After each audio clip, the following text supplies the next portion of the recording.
associates of Mao Zedong had probably as much education and training in the Soviet Union as any of them.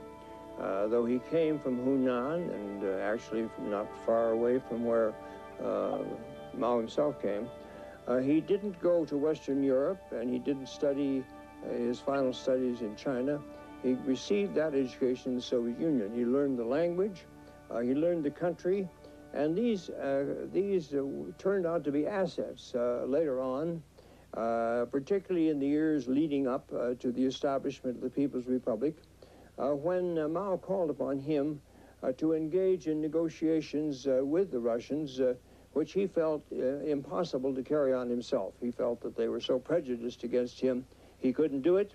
And so several times he sent Liu Shaoqi to the Soviet Union, and Liu Shaoqi carried out the negotiations quite successfully. Later on, however, when the political tides turned, at the time of the Cultural Revolution, when Liu Shaoqi was made the target, the #1 target, as the #1 capitalist roader, so-called, all of these contacts which Liu Shaoqi had with the Soviet Union were brought up against him. And he was charged not only with being a capitalist roader, but also of being a Soviet sympathizer and possibly a spy. It's a smash! Chung versus Edberg. The Volvo Super Tennis Challenge. Tonight at 9 on World Channel. Assisi, birthplace of a saint. Refugees must be taken to Genoa. I want you to deliver. The Assisi Underground. Mother, this is a matter of life or death. This coming Thursday and Friday at 9 on World Channel.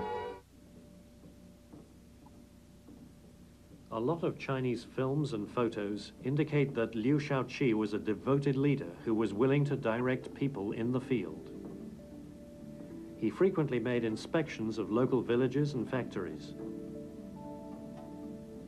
He is said to have been keen on finding out whether central policies were effectively applied in the field.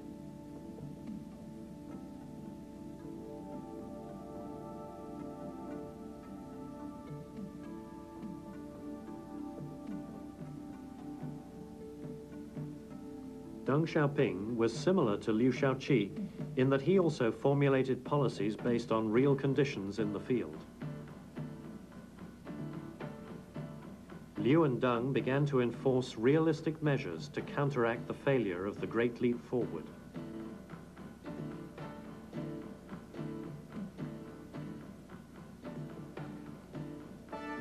They introduced new schemes that allowed farmers to sell surplus products in free markets and to own land, not unlike the responsibility system in China today.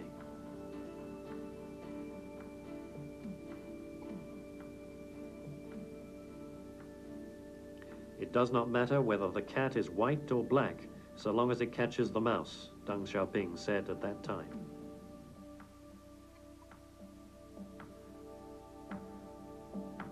At the meeting which was later called the meeting of the 7,000 people, Mao appeared and made his first self-criticism of the Great Leap Forward. He said that Liu Shaoqi and Deng Xiaoping had carried it forward and that he had been more or less put aside, and that the results were not what he had anticipated. That in fact, already the country was beginning to move back on the capitalist road, which he had so sharply criticized and which he so strongly opposed.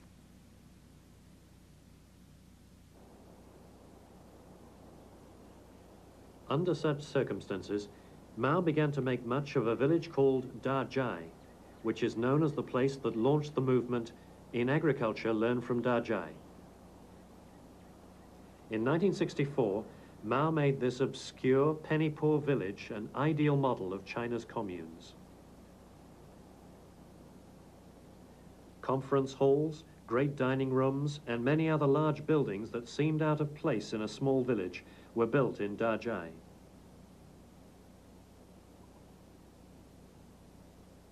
Today, in Deng's regime, no one visits Dajai. What kind of political changes have taken place in these 25 years? Dazhai was exactly the kind of a movement that Mao favored. It was a mass movement.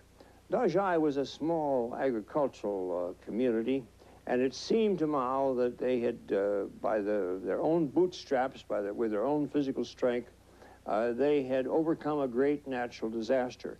Without aid from the government, only through their spirit and their enthusiasm as communists. And it had all the elements in it which made it a marvelous example, so he thought. To apply to the country as a whole, it came at a moment when agriculture was in great disarray as a result of some of his experiments, particularly the Great Leap Forward. And this came as almost a heaven-sent opportunity to try and get something going again in the field which he felt he was strongest, mass movement. It was an example to set before the peasants of the country and eventually before the whole country. And he grabbed Dazhai and ran with it. With Mao's proclamation, "Learn from Dazhai," hundreds of thousands of people from all over China rushed to the village to see what was done here. It is said 30,000 people a day, 100 times the village's population, came here at the height of its fame.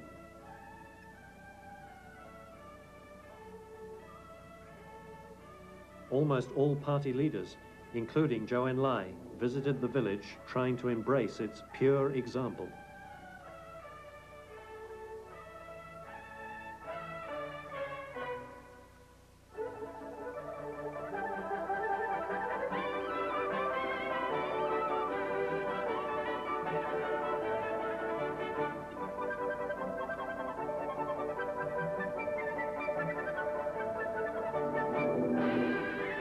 Chen Yongwei, peasant leader of Dazhai village.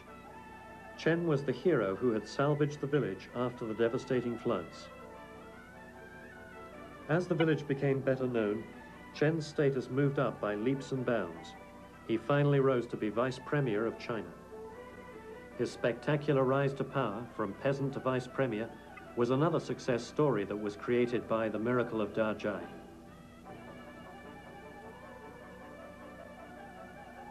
However, after Deng Xiaoping came to power, this miracle was proved to have been largely fraudulent.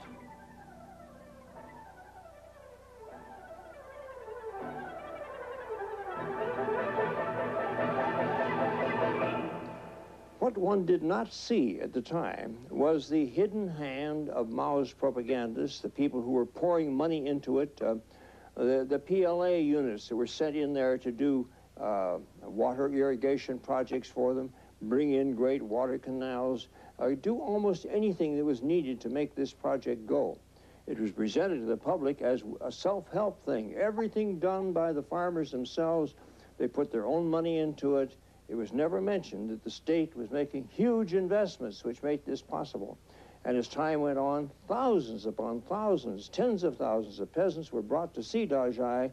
Great barracks, great dining halls were built where they could eat and sleep while they were going around in buses, in constant tours and lectures. Even people from abroad came to see the miracle of Dazhai, the place where the peasants themselves lifted themselves up by their bootstraps, created a model for the whole country. The hidden hand behind it all, the hypocritical use of state funds to make this possible, was never revealed until after Mao died.